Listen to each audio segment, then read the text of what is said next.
지금까지 우리는 아키텍처 설계 과정을 4단계에 걸쳐 배웠습니다. 품질 목표 설정부터 스타일 선택, 서브 시스템 정의, 그리고 리뷰까지 체계적으로 설계를 진행해 봤습니다.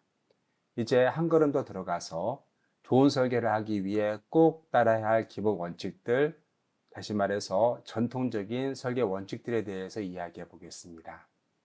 이 원칙들은 오랜 시간 동안 소프트웨어 공학에서 이렇게 하면 유지보수도 쉽고 코드도 탄탄하다는 경험에서 만드는 지침들입니다.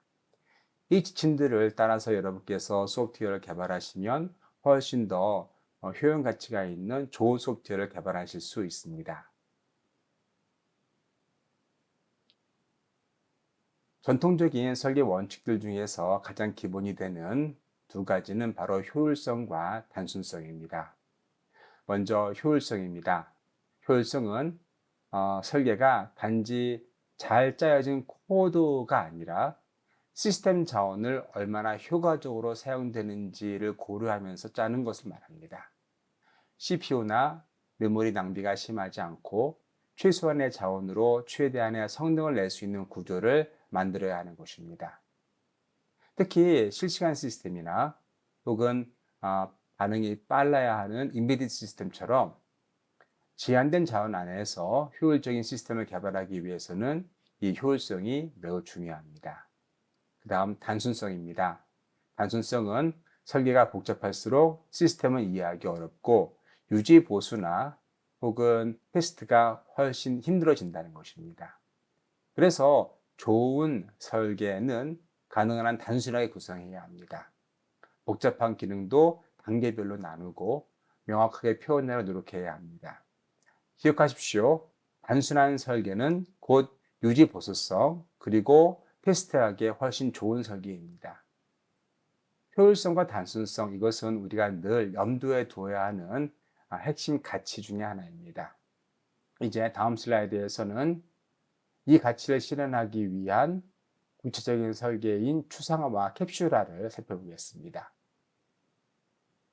우선 추상화입니다. 추상화란 무엇을 하는지에만 집중하고 어떻게 하는지는 숨기는 것입니다. what을 부각시키고 how를 숨기는 것입니다. 예를 들어 우리가 send message와 같은 함수를 사용한다고 가정해 봅시다. 이 함수는 클라이언트가 서버로 메시지를 보내는 기능을 담당하는데, 우리는 이 함수를 쓰면서 굳이 내부에서 어떻게 소켓을 열고 포트를 어떻게 바인딩하며 데이터를 어떻게 직료를 하는지 알 필요가 없습니다. 이것이 바로 추상화입니다. 추상화를 잘하면 어떤 장점이 있을까요? 불필요한 세부 사항을 감추고 그리고 중요한 정보에만 집중할 수 있습니다. 또한 복잡한 시스템도 단순하게 다룰 수 있습니다. 이것은 인터페이스 설계에서 매우 중요한 사항인데요. 데이터와 동작을 추상화한 인터페이스를 만들면 사용자는 내부 구현을 몰라도 시스템을 쉽게 사용할 수 있습니다. 결국 추상화는 복잡한 문제를 더 단순하고 이해하기 쉽게, 다루기 쉽게 만들어주는 설계 기술이라 할 수 있겠습니다. 좋은 설계는 항상 지금 이 구조가 무엇을 하는가에 집중하고 어떻게 하는가는 나중에 감춰두죠. 다음 슬라이드에서는 추상화와 짝 개념을 이루는 캡슐화를 살펴보겠습니다. 이번에는 전통적인 설계 원칙 중 네 번째 캡슐화에 대해서 이야기해 보겠습니다. 캡슐화란 무엇입니까? 앞서 우리가 다룬 추상화와는 달리 캡슐화는 모듈 내부의 데이터 로직은 감추고 필요한 기능만 밖으로 보여주는 것입니다.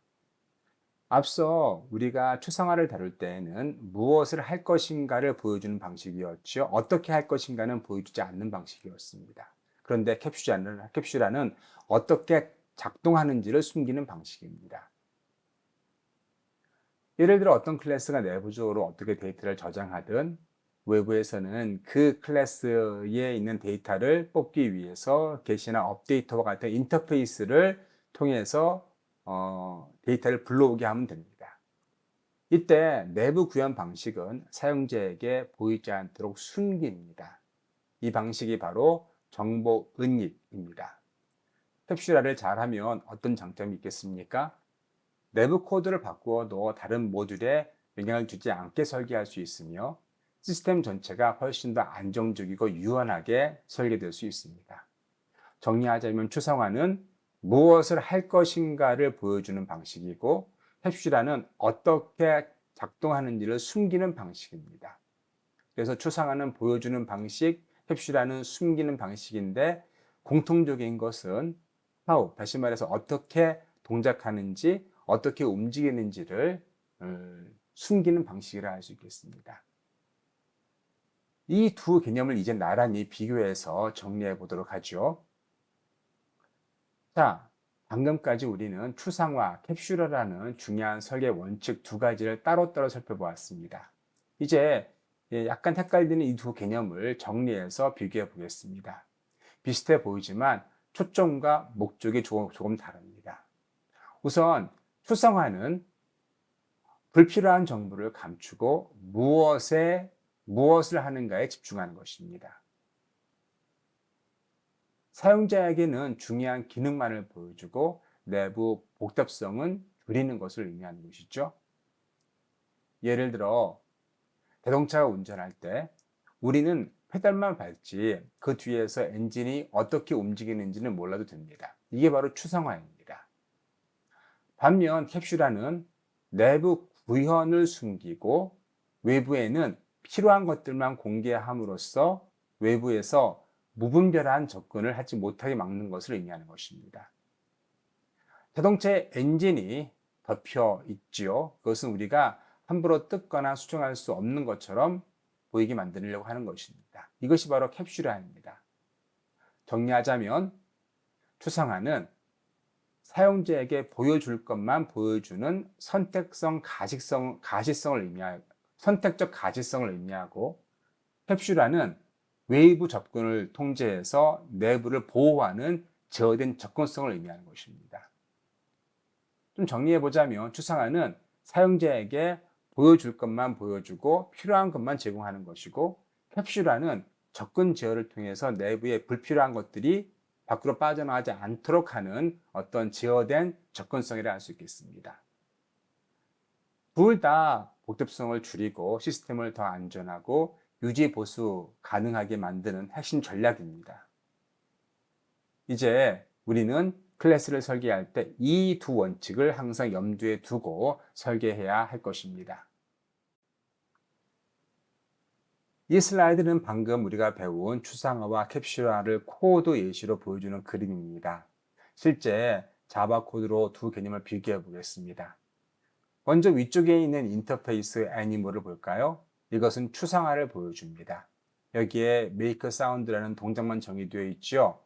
소리 낸다라는 기능을 가지고 있지만 어떻게 소리를 내는지는 다른 쪽에 정의되어 있습니다. 즉 중요한 기능만은 보여주되 구현은 숨기는 것, 바로 이것이 추상화입니다. 그 아래 클래스 독이 있죠. 여기는 name이라는 프라이빗 변수가 있습니다. 이 변수는 외부에서 직접 이 변수를 열어보거나 읽을 수 없습니다. 오히려 getName이나 setName을 통해서 이런 공개된 메소드를 통해서만 조작할 수 있습니다. 이게 바로 캡슐화입니다. 내부 데이터는 숨기고 외부에는 필요한 기능만 안전하게 제공하는 것이죠. 정리하자면 인터페이스 애니멀은 추상화의 예로서 중요한 동작만 정의하고 내부 구현은 감추는 것을 의미하는 반면 클래스 독에서 보여준 private name은 set과 get 메소드를 통해서 접근 가능한 그러한 변수죠. 이렇게 내부 데이터를 보호하는 메커니즘을 가진 것이 바로 캡슐화입니다. 이렇게 코드로 보면 추상화와 캡슐화가 어떻게 다른지를 좀 분명하게 이해할 수 있겠죠? 자, 이제 그 다음 설계 원칙인 모듈화로 넘어가 보도록 하겠습니다. 모듈화는 실제 시스템 구조를 어떻게 나눌 것인지와 관련되어 있는 개념입니다. 그것이 바로 모듈화, 모듈라이제이션입니다.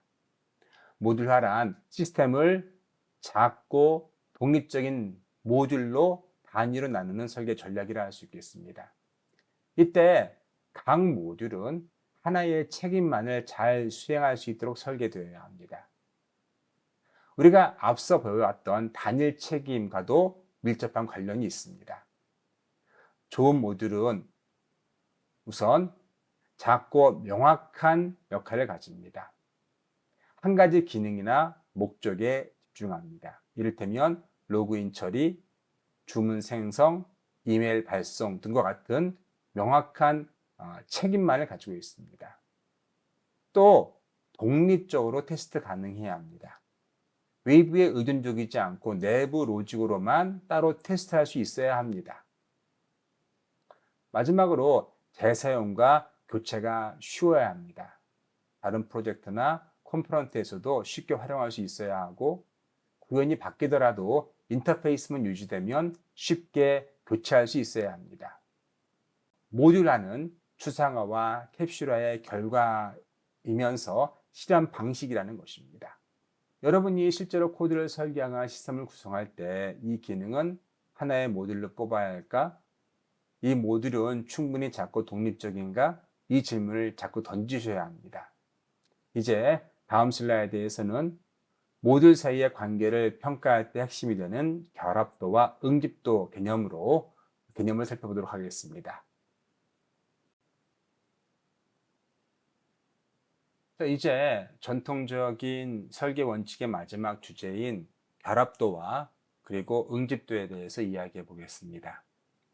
이 두 개념은 시스템의 설계의 구조의 질을 결정하는 데 매우 중요한 원칙입니다. 먼저 결합도입니다. 결합도는 모듈 간의 의존 정도를 나타냅니다. 즉, 한 모듈이 다른 모듈에 얼마나 의존적인가를 표현하는 것입니다. 결합도는 낮을수록 좋습니다. 왜냐하면 결합도가 높으면 하나만 수정해도 여러 모듈이 줄줄이 영향을 받기 때문입니다. 결합도는 여러 타입이 있는데 보시는 것처럼 콘텐트, 커먼, 컨트롤, 스템, 데이터 타입이 있습니다. 가장 나쁜 건 코드의 일부를 공유하는 컨텐트 커플링이 되는 것이고요. 그 다음에는 전역 데이터를 공유하는 커먼 커플링, 가장 좋은 것은 데이터만을 전달하는 형태인 데이터 커플링이 되겠습니다. 그 다음은 응집도인데요. 응집도는 내부 모듈이 얼마나 하나의 리스폰서빌리티에 집중되어 있는가, 관련이 있는가를 말하는 것입니다. 응집도는 높을수록 좋습니다. 왜냐하면 하나의 모듈이 한 가지 목적에 집중하고 관련된 작업들만 수행하면 그 모듈은 이해하기 쉽고 그리고 유지 보수가 편하기 때문입니다. 결합도 마찬가지로 이 응집도도 다양한 수준의 응집도가 있는데요. 가장 낮은 것이 보시는 것처럼 우연적 응집, 거의 아무런 관계가 없는 것이죠. 그리고 가장 좋은 것이 인포메이셔널 응집, 즉 정보 응집이 있습니다. 응집도는 높을수록 좋다는 것을 꼭 기억하십시오. 간단히 말해서 좋은 설계란 모듈 간에는 느슨하게 로우 커플링이 되어야 되고요. 그리고 모듈 안에 있는 어떠한 펑션이나 그런 모듈 내부에 있는 것들은 끈끈하게 단단히 구성되어 있어야 합니다. 한 가지 예를 들어서 이제 결합도와 응집도를 설명해 보겠습니다. 우선 모듈과 테스트라는 개념을 이해해야 되는데요. 모듈이라는 것은 프로그램 안에서의 의미 있는 구조 단위입니다. 반면 태스크는 모듈 안에 여러 개의 태스크, 즉 작은 기능 혹은 동작들이 들어 있습니다. 즉 모듈 안에 들어있는 작은 기능, 동작들이 바로 태스크라 할 수 있겠습니다. 예를 들어 여기 아래 보시면 유저 프로필 모듈이 있겠죠. 이 모듈은 세 가지 태스크가 있을 수 있습니다. 즉 업데이트 유저, 캘큘레이트 토탈, 밸리데이트 인풋이라는 내부 태스크를 가질 수 있습니다. 여기에서 응집도와 결합도라는 개념을 이해해 볼 수 있는데요. 응집도는 모듈 안에 있는 이 세 가지 태스크가 얼마나 관련된 일을 하고 있는지를 뜻합니다. 예를 들어 위에 유저 프로필 모듈 안의 태스크들이 모두 사용자 정보를 처리하는 일에 집중되어 있다면 이 모듈은 응집도가 높다고 할 수 있습니다. 반면 Private Invoice, Process Payment와 같은 전혀 관련이 없는 태스크가 섞여 있다면 응집도는 낮고 안 좋은 모듈이 되는 것이죠. 그렇다면 결합도는 무엇입니까? 결합도는 한 모듈이 다른 모듈 안에 한 모듈이 다른 모듈에 얼마나 의존하고 있는지를 말합니다. 예를 들어 유저 프로필 모듈 말고 페이먼트 모듈이 있다고 가정해 봅시다. 이 유저 프로필 모듈이 페이먼트 모듈의 내부 변수나 동작을 직접 참조하거나 객체 전체를 넘겨받아 일부만 사용하는 식이라면 결합도가 높은 상태입니다. 이렇게 되면 페이먼트 모듈을 변경할 때 유저 프로필 모듈도 함께 영향을 받아 유지 보수가 필요한 것이죠. 좋은 설계 기준은 명확합니다. 모듈 내부는 관련된 태스크만 모아두어야 하죠. 즉 응집도가 높아야 합니다. 모듈끼리는 최대한 독립적으로 동작해야 합니다. 이것이 좋은 설계 기준의 원칙이 되겠습니다. 자, 오늘 배운 내용을 간단히 정리해 보겠습니다. 우선 첫 번째 설계란 무엇입니까? 설계란 무엇을 만들 것인가에서 어떻게 만들 것인가로의 전환입니다. 요구사항을 기반으로 그것을 가지고 구현 가능한 구조로 구체화하는 과정이 바로 설계입니다. 즉, 추상적인 요청을 실제 시스템 구조로 바꾸는 작업이죠. 여기서는 구조라는 개념에 매우 주의하시기 바랍니다. 두 번째로 좋은 설계란 구조화된 사고부터 시작합니다. 복잡한 시스템을 논리적인 체계로 나누고 각각의 부분을 명확하게 정의해가는 사고방식이 매우 중요하죠. 바로 이것이 설계의 출발이자 핵심이라 할 수 있겠습니다. 설계에는 크게 아키텍처 설계와 상세 설계로 나눠볼 수 있습니다. 아키텍처 설계는 시스템의 큰 그림을 그리는 것이고요. 그리고 상세 설계는 그 안에서 각각의 세부 구성 요소가 어떻게 동작할지도 고려하는 것을 의미하는 것입니다. 또한 우리는 시스템을 구성하는 기본 단위도 살펴보았죠. 모듈과 컴포넌트, 서브 시스템을 정리해 보았습니다. 이 세 가지는 계층적으로 연결되어 있습니다. 하나의 이상의 모듈이 컴포넌트를 이루고 하나 이상의 컴포넌트가 서브 시스템을 이루는 것이죠. 서브 시스템은 개념적인 기능 개념입니다. 컴포넌트는 어떤 실행 관점에서의 기능 유닛을 말하는 것이고요. 모듈은 어떠한 코드 레벨에서의 기능을 가리킬 수 있겠습니다. 그래서 모듈은 코드, 그리고 컴포넌트는 어떠한 실행, 또 서브 시스템은 어떤 기능적인 전체 시스템의 기능 영역이라 할 수 있는 것이죠. 또 우리는 인터페이스도 살펴보았습니다. 인터페이스는 서브 시스템 간의 연결을 담당하는 핵심 요소라 할 수 있겠습니다. 각 서브 시스템은 자신만의 로직을 감추고 다른 시스템과는 명확하고 제한된 방식으로 소통해야 합니다. 좋은 인터페이스는 복잡성을 줄이고 시스템 간의 통합을 안전하고 효율적으로 만들어줍니다. 그리고 이 모든 구조를 결정하는 게 바로 아키텍처 설계입니다. 아키텍처는 단순히 구조를 정하는 것이 아니라 성능, 보안, 확장성, 유지 보수성과 같은 소프트웨어의 전체 품질에 직접적인 영향을 주는 가장 중요한 요소라 할 수 있겠습니다. 자, 아키텍처 설계는 어떻게 진행되었습니까? 우선 품질 속성을 정하였죠. 우리가 어떤 소프트웨어의 품질 속성을 만족시켜야 되는지에 대한 고를 정하였고요. 그 다음에 아키텍처 스타일을 정하였습니다. 그 다음에 서버 시스템과 인터페이스 스트럭처를 정의하였고요. 그 다음에 리뷰를 하였습니다. 이 과정을 통해 우리는 단순히 기능 중심이 아니라 품질 중심의 전략 구조를 설계할 수 있습니다. 이 모든 과정은 명확한 품질 목표에서 출발합니다. 어떤 시스템은 빠른 속도를 요구할 수 있고요. 어떤 시스템은 높은 보안성이나 혹은 테스트 가능성을 더 중요시할 수 있습니다. 이것에 따라 스트럭처, 즉 아키텍처가 달라집니다. 또한 이러한 골에 따라서 우리는 아키텍처 스타일을 달리해야 되는 것이죠. 시스템의 성격이나 목표에 맞게 시스템의 아키텍처를 설계해야 합니다.